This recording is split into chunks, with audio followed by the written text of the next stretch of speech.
ജിൻഡോയ്ക്ക് നീതി കിട്ടിയോ?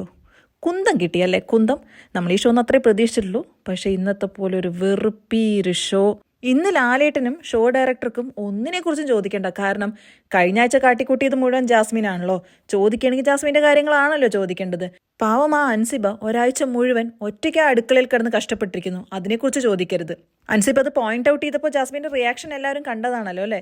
ഞാൻ കുന്നോളം പാത്രം കഴുകി, അതാരും ഒന്നും കണ്ടില്ല. ഞങ്ങൾ കാണുന്ന ഒരു കാര്യം മാത്രമേ ഉള്ളൂ, ഗപ്രി ഗപ്രി ഗപ്രി ഗപ്രി ഗപ്രി. ഞങ്ങളിത് മാത്രമേ ആകെ കാണുന്നുള്ളൂ. അല്ലാതെ എപ്പോൾ ജാസ്മിൻ കുന്നോളം പാത്രം കഴുകുന്ന അതിനെക്കുറിച്ചും ലാലേട്ടനൊന്നും ചോദിക്കേണ്ട. അതേപോലെ തന്നെ സ്കിറ്റ് പ്ലാൻ ചെയ്യാൻ വേണ്ടി ബിഗ് ബോസ് കൊടുത്തപ്പോൾ വീട്ടിലുള്ള എല്ലാവരും അത് ചെയ്യുമ്പോൾ ഗപ്രിക്കും ജാസ്മിനും മാത്രം റൂമിൻ്റെ ഉള്ളിലിരുന്ന് 2 മണിക്കൂർ പറഞ്ഞു തന്നെ പറയണം. അതായത് ക്ലാരിറ്റി ഇല്ലാത്ത കാര്യങ്ങൾക്ക് ക്ലാരിറ്റിയും ക്ലാരിറ്റി ഉള്ള കാര്യങ്ങൾക്ക് ക്ലാരിറ്റി ഇല്ലായ്മയും ആക്കണം.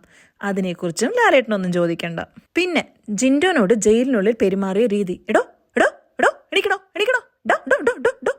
ഇത്രയും പ്രായം മൂത്ത ഒരാളെ ഈ രീതിയിൽ സംസാരിക്കുന്നതും ഇങ്ങനെ അയാളോട് പെരുമാറുന്നതും ഒന്നും വീക്കെൻഡ് ഷോ ഡയറക്ടർക്ക് കാണുകയേ വേണ്ട. ഇതൊന്നും ഒരു വിഷയമല്ല അല്ലേ? ഇതൊന്നും കുടുംബ പ്രേക്ഷകർ കാണുമ്പോൾ ഒരു പ്രശ്നവുമില്ല. അതൊക്കെ പോട്ടെ, അയാളെ അടിച്ചതോ അത് ഫിസിക്കൽ അസോൾട്ട് അല്ലേ? അപ്പോൾ കഴിഞ്ഞ തവണ സിബിനെ ചെയ്ത മാതിരി അപ്പോൾ കൂട്ടണമായിരുന്നു. എല്ലാവരെയും വിളിച്ചു വരുത്തി പറയണമായിരുന്നു, ജാസ്മിൻ ഇത് നിങ്ങൾ ചെയ്തത് തെറ്റാണ്, ഇനി ലാലേട്ടൻ വരുമ്പോൾ ഇതിനെക്കുറിച്ച് നിങ്ങളോട് സംസാരിക്കുന്നു. എന്തേ പറഞ്ഞില്ല? പറയാൻ വയ്യല്ലേ? അതും ലാലേട്ടന് ചോദിക്കണ്ട. കാരണം ചെയ്തത് മുല്ലപ്പൂവാണല്ലോ. ചെയ്യാത്ത തെറ്റിന്റെ പേരിൽ ഒരു വീട് മുഴുവൻ ജിൻഡോനെ ക്രൂശിക്കുമ്പോൾ അത് ചെയ്ത് ജിൻഡോ അല്ലാന്ന് പറയാനും ലാലേട്ടന് വയ്യ. നിങ്ങൾ എന്തിനാ വീഡിയോ കൊണ്ടുവന്ന് പ്ലേ ചെയ്ത്? ആ വീഡിയോ ഞങ്ങൾ എല്ലാവരും ഒരുപാട് തവണ കണ്ടതാണ്. അവിടെ എന്താ സംഭവിച്ചതെന്നോ ശരണിന്റെ മുടി ആരാണ് പിടിച്ച് വലിച്ചതെന്നോ ഒരു ക്ലാരിറ്റി നിങ്ങൾ അകത്തുള്ള ആർക്കും കൊടുത്തില്ല. പിന്നെ പുറത്തുള്ള ഞങ്ങളോട് നിങ്ങൾ കാണിക്കേണ്ട ആവശ്യമില്ല. ഞങ്ങൾ കണ്ട് ഞങ്ങൾക്ക് നല്ല ബോധ്യം വന്നിട്ടുണ്ട്. വളരെ വൈറലുമാണ് ആ വീഡിയോ. നിങ്ങൾക്ക് പറഞ്ഞിട്ടുണ്ടാവും എന്താണ് സംഭവിച്ചതെന്ന്. അപ്പോൾ അവിടെ അത് വെള്ളപൂശി മെഴുകി. കാരണം എടുത്തു ചോദിക്കാൻ പാടില്ലല്ലോ. നമ്മുടെ ചപ്രിമോനല്ലേ അവിടെ ഉള്ളത്. ജബ്രിയെ പുറത്തേക്ക് വിടാൻ പറ്റാതെ ആണല്ലോ ആ പവർ റൂമിൻ്റെ ഉള്ളിൽ വെച്ച് അടയിരുത്തി അങ്ങനെ ഇരുത്തിയിരിക്കുന്നത്. കാരണം പുറത്ത് വിട്ടാൽ നോമിനേഷനിൽ വന്ന് ആൾക്കാരെ എടുത്ത് തൂക്കിയെടുത്തിട്ട് പുറത്തിടുന്നത് നിങ്ങൾക്ക് അറിയാം. സോ അവിടെ സംരക്ഷിച്ച് വെച്ചിരിക്കണം. അതുപോലെ തന്നെ റസ്മിനെയും ക്യാപ്റ്റനാക്കി വെച്ചിട്ടുണ്ട്. അപ്പോൾ അടുത്ത ഒരാഴ്ച രക്ഷപ്പെടും. അത് കഴിഞ്ഞത് പവർ റൂമിലേക്ക് ഇട്ടോണേ ജബ്രിയും റസ്മിനെയും.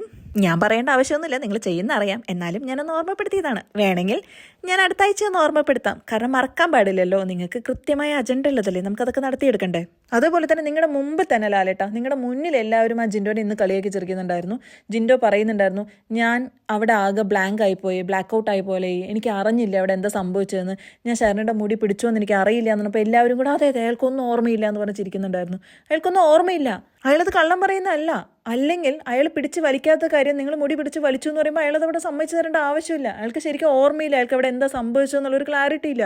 അതുകൊണ്ടാണ് ആ പാവം അത് ഏറ്റത്. പക്ഷെ വീഡിയോ കണ്ടപ്പോൾ അയാൾക്ക് ക്ലിയറായി അയാൾ ചെയ്തിട്ടില്ല എന്ന്. എന്നിട്ടും അവിടെയുള്ള ശരണ്യ വീണ്ടും വീണ്ടും ജിൻഡോനെ കുറ്റപ്പെടുത്തിയപ്പോഴെങ്കിലും അയാളല്ല അത് ചെയ്തതെങ്കിലും ഒന്ന് പറയായിരുന്നില്ലേ ലാലേട്ടാ? നിങ്ങൾക്ക് തെറ്റ് ചെയ്യുന്നവരെ ചോദ്യം ചെയ്യാനോ പറ്റില്ല. ഒന്നും ചെയ്യാത്തുള്ള ആളെ എല്ലാവരും കൂടെ തൂക്കിയെടുത്തിട്ട് അടിക്കുമ്പോൾ അത് അയാളല്ല എന്ന് പറയാനുള്ള നട്ടല് പോലും നിങ്ങൾക്കില്ലേ? ഉദ്ദേശം വളരെ സിമ്പിളാണ്. ജിൻഡോ മാക്സിമം പ്രൊവോക്കായി ഏതെങ്കിലും ഒരു നിമിഷം ജിൻഡോൻ്റെ കയ്യിൽ നിന്ന് പോകുമ്പോൾ നമ്മുടെ സിബിനെ ടാർഗറ്റ് ചെയ്ത മാതിരി ജിൻഡോനെയും ടാർഗറ്റ് ചെയ്ത് പുറത്തെടുത്തിടണം. അത്രയല്ലേ ഉള്ളൂ.